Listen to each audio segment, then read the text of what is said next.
Hey, econ students. So we are going to pick up where we left off in my lecture on the basics of economics.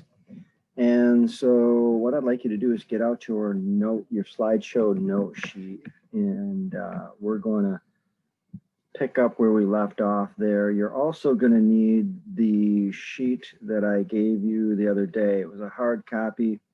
It had a graph on the front page, which made reference to some pizza and pop.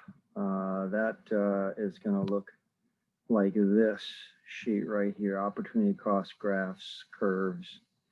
Got a personal pizza for $2 and a soda pop for $1. You're going to need to get that out. I'm going to use that. I'm going to have you guys follow along. It'll be our sample problem. And then you'll see that there are also a couple for you to do on your own. So go ahead and grab that out while I start this slideshow. So when we left off, we were, as a class, somewhere in the neighborhood of talking about scarcity and the basic economic problem. And you also did an asynchronous assignment yesterday that helped bring you to a better understanding of what scarcity was as well. So with scarcity and this idea that we have to make choices, with those choices, we're going to have benefits and we're going to have costs. And in economics, when you look at the utils, we talked about in class the other day, the utility that you receive from making a choice, we would sometimes, well, not sometimes, we would call those opportunity benefits. And opportunity benefit is the choice that you chose, the one that you went with. And so in this slide, you've got a choice of a cheeseburger or a plate of chicken wings. If I choose the chicken wings, then you would say the opportunity benefit was chicken wings. All right. Opportunity cost is the next best option that you gave up. So in this particular case, it would be the cheeseburger. So in order to go with the chicken wings, you had to give up the cheeseburger. And so in economics, we use the term opportunity cost to describe the item that is foregone, the second place item, the next best thing that you would have chosen. And in this case, there were only two items to choose from. So the opportunity cost would be the cheeseburger, if in fact you choose the chicken wings. It's the lost opportunity. When we say opportunity cost, we're not talking about a financial number. And so it's very difficult, particularly for teenagers and students, to understand that whenever I use the term opportunity cost, and I'll have a test question like this, where I'll say, well, the opportunity cost of this cheeseburger was this plate of chicken or $5. And then quite often people will see the word cost, and then they would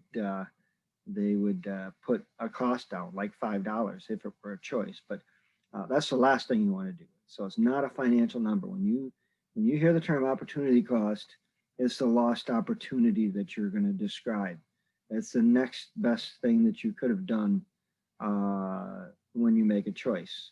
It's not a financial number. And we had that scarcity and choice handout that you guys, of course, went over in yesterday in your asynchronous assignment. So, okay, so here's where we're going to go ahead and get out that other graph. So right now you should be juggling your note handout and this other graph that looks like the one that's up on the screen that I also had on the screen earlier. And the term scarcity came up. And this is the one-word answer for if I ever ask you, what is the basic economic problem? And the basic economic problem is scarcity. We all learned when we were in kindergarten that you can't have everything, excuse me. When you go into the store, for example, you're a little kid, you don't understand money, you don't understand choices and budgets and constraints and so forth. And so anything you see, you want, hey, I want that, and you grab for it, and your parents have to tell you, no, you can't have that. Or you have to make a choice between this or between that. And so I don't care if you're the richest kid in Roscommon High School, there are things that your parents have told you, we can't afford that. or you're going to have to make a choice. And scarcity is this idea that things, our wants are unlimited, but our resources to satisfy those wants are limited. And so, for example, it might be time is a limited resource, or money quite often is our limiting resource. We can't have everything we want, so we have to make choices. What you choose is the opportunity benefit, and what you didn't choose that you still wanted, all right, but you were limited by a budget of some sort, whether it's a budget of time or a budget of money. The item you don't choose is the opportunity cost. So we call these trade-offs. So you'll often hear me use the term trade-off, or you'll see it in the reading. When we're talking about opportunity costs and opportunity benefits, we also will use the term a trade-off. And so let's go ahead and grab that handout. And right on the front is going to be the sample, and we're going to walk through the sample together. And I actually, I Googled this graphic off of the internet. Some other economics teacher had pre-drawn, and this is what we're going to do. And so the other day you did you watched the guy in the video, and he talked about the choices of work and play. And in that particular production possibilities curve, or a line, or an opportunity cost curve, or a line is going to be a downward sloping line with each axis being each of two choices that you're going to have. Now let me backpedal here a little bit. In economics, they will quite often use, or they'll describe, in this case, the blue sloping line that you see there. You might hear me say, well, that's the opportunity cost curve. And you're thinking logically, as a teenager would, you say, hey, that's, Mr. P, you're crazy. That's not a curve, that's a straight line. And you'd be right. However, economists will use the term curves because when you sometimes play out these models, or in real life, not everything is a perfectly straight line or perfect ratios. And so quite often these lines will curve. When you do a opportunity cost curve or a supply and demand curve we're going to deal with later, if the ratios are perfect, and not everything in life is perfect, but if the ratios are perfect, then you're going to end up with a straight line, but sometimes they curve. So don't get confused there when I say supply curve or demand curve or opportunity cost curve, and then it looks like a straight line. Don't worry, it's just a terminology thing. So we have this opportunity cost line or curve, and sometimes a textbook will call it a PPC, a production possibility curve as well. But in this case, you've got a $20 budget, and so that's our limit. And that blue line that you see on the screen actually represents that $20 and the different ways that we can spend it. Excuse me. So in this particular graph, and on your sheet of paper, pizza is the up and down vertical line, and soda or pop is the horizontal line. And so the first thing that we're going to do is we're going to look to ourselves, and we're going to try and find out what is if we go with just one choice, what is the maximum that we could get if we just went with one choice. So for example, with my $20 budget, if I just maximized pizza, I'm not going to get any pop at all, no soda pop.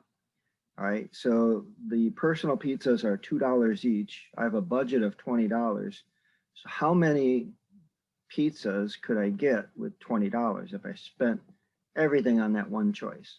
And so you would correctly say that you could get 10 pizzas. So you'll notice the vertical line goes up to the blue line goes up to 10. And so whenever you, by the way, when you get this graph paper and I have you do this in class or whatever, or you're going to do the back two problems on your own. You can put whatever labels that you want. You can go up 1, 2, 3, 4, or you can count by twos, 2, 4, 6, 8, 10, like is in this graphic. So depending on how large that number is and how many squares in the graph paper that you have, you can do that any way. You can scale it any way that you want to scale it. So in this particular example on my slideshow, it's by twos. So every square represents 2 pizzas, and it also represents 2 pops, coincidentally, as well. So we can get 10 pizzas. So you'll notice the sloping blue line in this slideshow starts on the vertical axis at 10, plus 10. Because that dot, we could put a dot right there, and that would represent one extreme. Now we need to find out where the other dot is. So by the way, if you're following along, write this down on your sample sheet that you're going to make a big old dot at 10 pizzas and 0 pops. 10 and 0 would represent this dot, right? This place right here. You would put a dot. Now, to find the other dot, before we even draw the line, we have to choose the other item, which is our $1 soda pops. And with a $20 budget, if we spent all of our money just on $1 soda pops, quick division means you know you can get 20 of those. And so we're going to go out here to 20 soda pops and 0 pizzas, and we're going to draw a line, or excuse me, we're going to draw a dot right there. Okay. Now all you have to do is connect those 2 dots. When you connect those 2 dots, you're going to get this blue line right here. And theoretically, that blue line represents all combinations that we can get of both pizza and pop. So you're out with your friends on Friday night, and like in my sample sheet, and you're going to share some food. Grandma gave you 20 bucks. Everybody's broke. You've got 20 bucks. You're buying, you and your friends. And so you can choose a combination. And so you do some quick math. Now, remember, we want to maximize our utils. We want to spend all $20 of our budget. We don't want to be inefficient, like the guy in the video said yesterday. We don't want a dot that's going to be inside in this blue writing area. That would be an inefficient use of our 20 bucks. Would we go home with some money? Yes, but we would not have maximized our hunger utils by being in here. And remember, points outside of this blue line are impossible. All right, for example, if I chose this point right here, this point here represents 10 pizzas, and it looks like 10 pops. 10 pizzas is 20 bucks, 10 pops is 10 bucks, 30 bucks. We have a $20 budget. That's impossible. We cannot achieve this point right here. That would be nice, but remember, we have a $20 constraint, a $20 budget, and so we cannot reach this point right here. We can maximize our utils somewhere on this line. And so let's say we go right here, and right here represents, as you can see, 6 pizzas and 8 pops. So 6 pizzas would be $12, 8 pops would be $8, 12 and 8 is 20 bucks. So that works. All right, that is a possible combination. You could get 6 personal pizzas and 8 pops, and you would maximize your utility for you and your friends. But as the guy in the video yesterday described that, hey, you know, we can add more work or we can add more play. If we add more play, we have to give up work. That's going to be an opportunity cost. And in this particular example, let's just say that we are at that point again, 6 and 8 right here.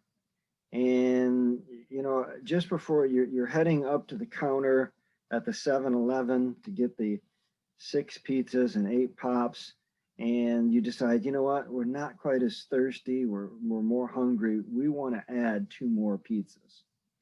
All right, so what is the opportunity cost of adding 2 more pizzas? And so in this case, this would be movement from here to here. And if you tell me that the opportunity cost of adding 2 more pizzas is $4, then you have failed my lesson today. All right. Remember, the opportunity cost is what you have to give up that's not financial. And so, yes, you're going to add 2 more pizzas. All right. And so to add 2 more pizzas, to go from 6 to 8 pizzas, you're going to have to go from 8 to 4 pops. All right. So you're giving up. You're going to lose this distance, 4 pops. And so if I were to ask you the question on a quiz or a test, or on this sheet of paper that you're looking at, the opportunity cost of 2 more pizzas is 4 pops. Meaning, if I want to add, if we were set on 6 pizzas and 8 pops this point, and then we decide to change our minds and add 2 more pizzas, and that's going to cost us 4 pops. The opportunity cost is 4 pops. Do not give me a financial answer when we're talking about opportunity cost, opportunity benefit. All right. So now I also have some easy questions on that sheet of paper, like what is the opportunity benefit of 2 more pizzas? Well, as I'd mentioned earlier, the opportunity benefit of a choice is the choice that you go with. So the opportunity benefit of something is that something. So this is one of the easiest questions you're ever going to get at Roscommon High School. I don't care what class it is. If I ask you, what is the opportunity benefit of 2 pizzas? You're going to say 2 pizzas. If I say, what is the opportunity benefit of 3 pops? You're going to say 3 pops.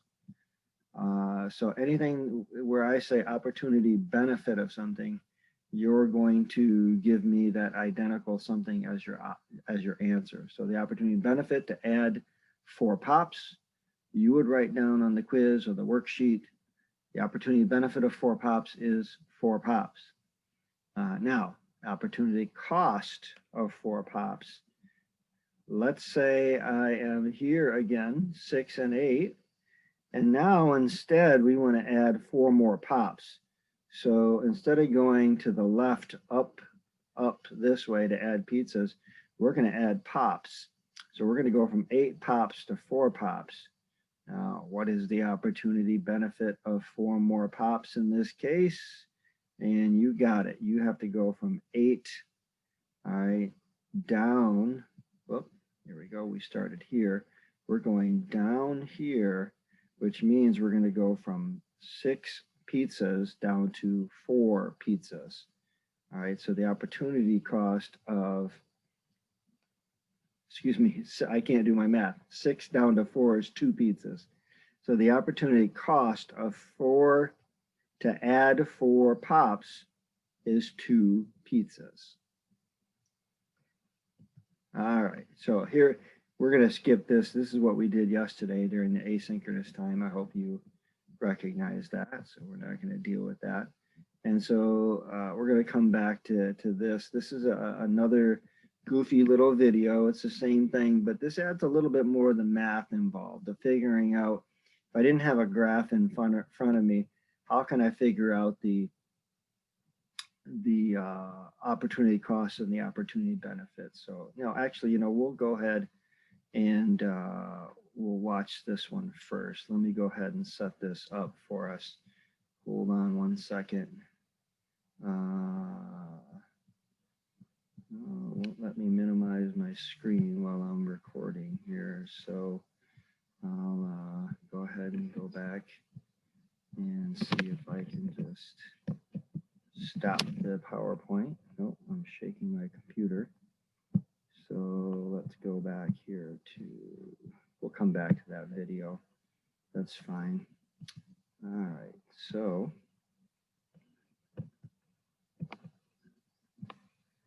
maybe we will. My screen's locking up here. Anyway, this is an interesting video. I'll probably just attach it to the Google Classroom and have you guys watch it through Google Classroom rather than linking it off of here. So I'm just trying to get my slideshow to advance to the next slide, and it's locking up here on me.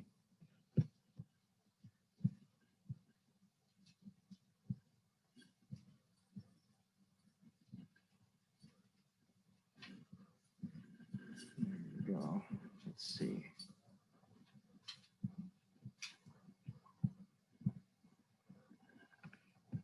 There we go. Okay. So whenever we make a risk, or excuse me, whenever we make a choice, sometimes that choice involves risk and reward. And like, for example, not all choices are as clear cut as here, choose this plate of chicken wings or choose this cheeseburger, like you're in a restaurant and you're simply reading off a menu.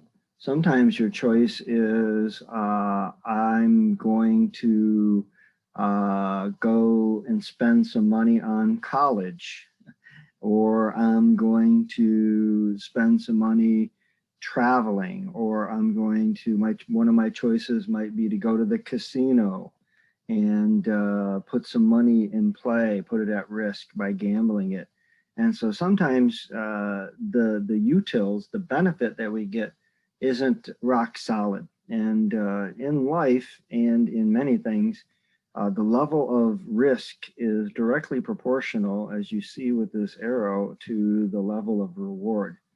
If you are a low risk sort of person, then you will not experience high levels of reward. So for example, if my risk is low, then if I follow this line up, then my chance for reward is low. If, however, I take on more risk, then my chance for reward is a lot higher. Direct relationship between risk and reward. So for example, if I go to the casino and I play roulette, roulette is that big wheel that spins round and round. And if I put money on every other, by the way, every little notch in a roulette wheel is red or black. It's basically 50-50 proposition. So I can bet that the ball will fall in a red slot, and that's a lot lower risk. And so therefore the payout is a lot lower. Or I can bet on a specific number, and there's a lot of risk with that. But if I actually hit that number, then there's a lot of reward, very high reward for that. Kind of like playing the lottery. If I pay $2 for a lottery ticket, I'm putting my $2 at risk. And but I have a chance to win billions and billions of dollars, or millions and millions of dollars anyway. So thinking at the margin, so what will each additional unit of utility cost me? And so for example, if you're thinking about something like hiring a lawyer to, and paying that lawyer maybe $1,000 so you can sue somebody to win $100, that doesn't make any sense. Your cost is greater than your benefit. And so no logical person would do that. Some people might, just to spite somebody or just to try and win the case at all costs. But even then, you'd say that they're getting some sort of psychic income. The pride of winning is being factored in by that person. So when we think at the margin, it's like, what will each additional, is it worth it for me to take this additional bite of this cheeseburger? Or is this the bite that's going to really cost me? Is this the bite that's going to make me sick? And so that's what we call thinking at the margin. And when we make all of our choices, we tend to do that. Do I want to buy one more bottle of pop? Will it benefit? Will it help my thirst? And so this is what that marginal benefit and marginal cost graph looks like. And theoretically, as I had talked the other day about diminishing marginal utility, they're using this term marginal benefit here. After we jump up to the high point, in my graph, it was like you were at 0 utility. That first bike gets you way up here, and then each additional bike gives you less and less benefit. That was like the curve I had in class the other day. As we consume each additional, the costs go up as well. And theoretically, this point at where the cost and benefit become equal is where people will stop buying. It's where people will, if we're using food as our example, it's where people will stop eating. I used the example in class the other day of having, how many is too many cars for your family? You know, one car gives you lots of benefit. 2 cars might still get you benefit. Then when you start getting into 5 and 6 cars for your family, the cost becomes too high. Not just the financial cost of purchasing that vehicle or maintaining that vehicle, but things like that you don't normally think of, non-financial issues like where are we going to store this vehicle? We don't have enough room to store this vehicle. And so that's where families would stop buying cars. They're going to say, well, yeah, we would like to have 3 or 4 cars. We have 4 people in the family. And so 4 cars would be perfect. But sometimes you look at the cost versus the benefit. And then so sometimes you're not going to have as many vehicles as your family would like to have. I mean, I would like to have, you know, a car for traveling long distances. I would like to have a pickup truck to haul things. I'd like to have a fancy car for special occasions. You know, all those things I could find benefits. They could give me utility, but at what cost? And that's why we tend to make our decisions where marginal cost equals marginal benefit. So this is an assignment that I'm going to have you guys do. It's going to go along with the Google Classroom when you guys are done watching this video and taking your notes. But you're going to write about a time in your life that you had a tough decision to make. All of us have had tough decisions to make in our life. And I don't want any personal stories or anything like that, but when you encountered a situation where you had an opportunity, a budget, maybe grandma gave you $100 and you've been wanting to get a new pair of Beats, some headphones, whatever. I know they probably cost more than $100, but you've been wanting to spend the money on one thing, and then another opportunity comes along and you have to figure out, you know, what is the benefit, what kind of utility I'm getting, and what is the cost? What am I going to have to give up in order to go with this choice? Was there any risk and reward relationship involved? So, you know, was one choice possibly not going to be 100% set in stone? Was there a little bit of a gamble involved in your choice? And so I'm going to ask you to write about a paragraph, maybe, of a difficult choice that you've made in your life. So another point to ponder is money utility, or is it a tool? Is it you know, does it give you utility? Like one student in class said the other day, you know, I said, if you were stranded on a deserted island and you had a dollar bill, what good would that dollar bill serve you if you were all by yourself on an island in the middle of the ocean? Well, it could give you some utility. It could give you fire starting utility, all right? But really where we get money, where we get the value from money is through exchange and through trade. Trade increases wealth. I have this question here. Does trade increase wealth? Yes. Trade only occurs because we're hoping both sides are agreeable to it. If, for example, you had a old cell phone case and you didn't need it anymore, and somebody else had, let's say they had a pop, and so you go out and say, hey, I'll trade you this cell phone case for that pop. That's a voluntary, you know, trade that's going to have to go on there. Nobody's going to force the other person. So the person with the pop's going to say, well, yeah, I kind of want I want your cell phone case, your used cell phone case more than I want this pop. And you're going to say, well, I want that pop more than I want this cell phone case. I'm not getting any utility out of it anymore, but I would get some utility out of that pop.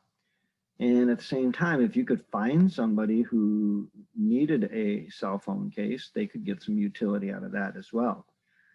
So as you can see on this slide, your homework assignment for the next time we see each other, the next synchronous class, it's going to either be Monday or Tuesday, depending on whether you are blue or you're my first, second, or fourth block class watching this video right now. So Monday and Tuesday, Monday or Tuesday, depending on what day you are synchronous with me, I'm going to ask you to bring a lunch bag item. So what is a lunch bag item? So a lunch bag item is something that from home that would fit in a lunch bag. Let me go ahead and stop sharing here.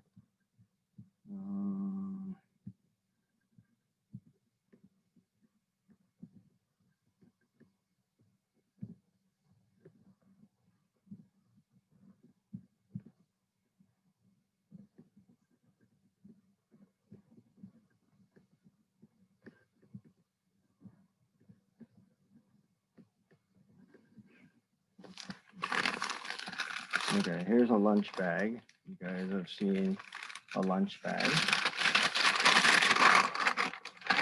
We have several of these lunch bags on Monday and Tuesday, again, depending on what day you have synchronous.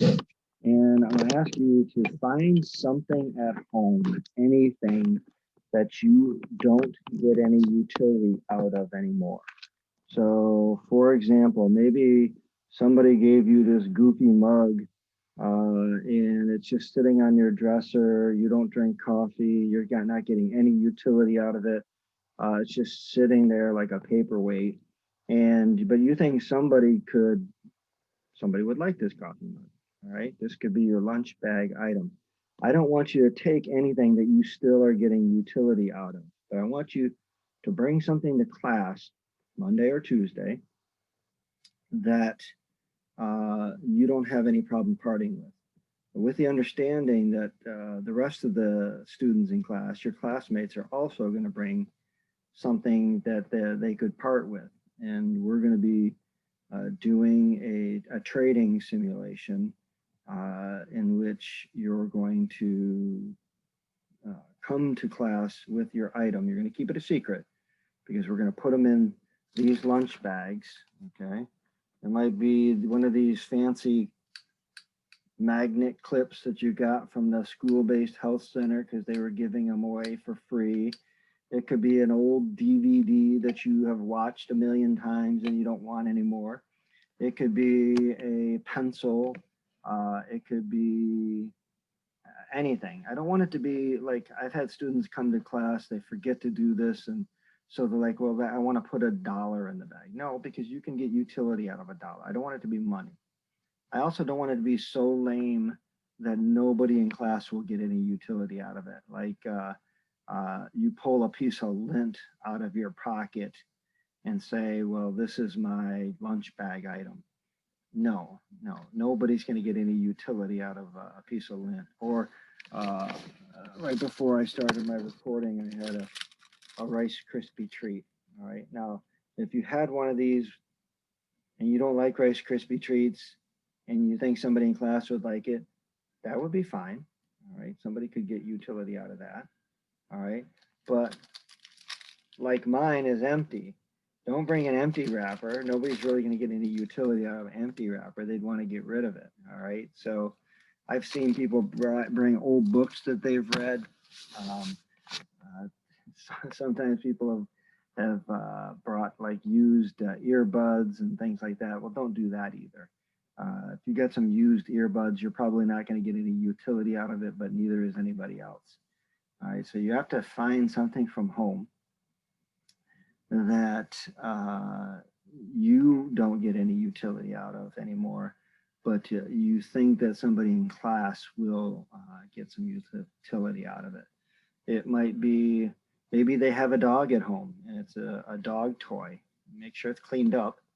You know, I'm trying to think of some other things. My little elf bobblehead that you may have seen by my desk of the character from the Christmas movie Elf bobblehead. That was used, brought by a student and left in class that day or donated to me. So come up with something, anything. It could be a brand new item, but that you just, maybe somebody gave it to you and you never liked it and it's just sitting on your dresser. I don't want anything really expensive. It could be a food item, candy bar or something like that. But you're going to come up with some sort of what we're going to call a lunch bag item. All right, I'm going to go back to sharing my screen. And I think we've covered everything. So see you guys on Monday and Tuesday with your lunch bag items. But finish the rest of the things I'm going to ask you to do in Google Classroom today as well.